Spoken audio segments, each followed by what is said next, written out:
Richard Street, and I'm a professor of communication here at Texas A&M. And I also have an appointment in the Baylor College of Medicine, where I'm a professor of medicine. The research program focuses, at least currently what it focuses on, is pathways through which communication can contribute to better health outcomes. And by that, I mean that we need to, I think people in communication should help focus on things that deal with how to make the world a better place. And one better place that it could be is improving the communication that people have with healthcare providers. I got interested in this because I was interested in the way communication style affects people's opinions of others. And when I started looking at some research by accident in clinician-patient communication, I found that it was very poorly conducted from a communication perspective.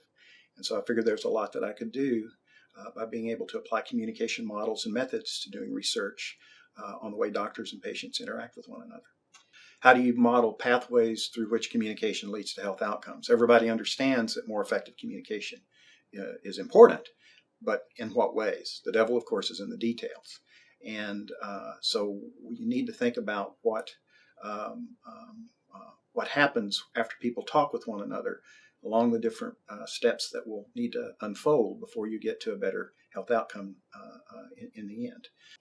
If you are a clinician and been practicing for a long time, you have developed communication habits and routines, some of which may work well, some of which may need to be changed. Having people be able to change communication habits is very difficult.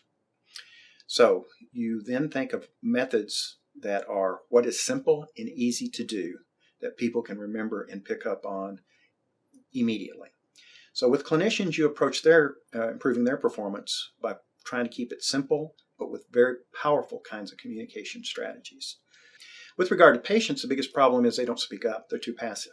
So they're a little easier to work with because really what you're trying to do is you're trying to activate them to be more engaged in asking questions, expressing concerns, stating their preferences and what they want. So to work with them, you have an entirely different approach to trying to show the implications of your work for patient education and activation relative to clinicians who you're trying to give very simple but memorable things that they can use but have powerful effects on conversation.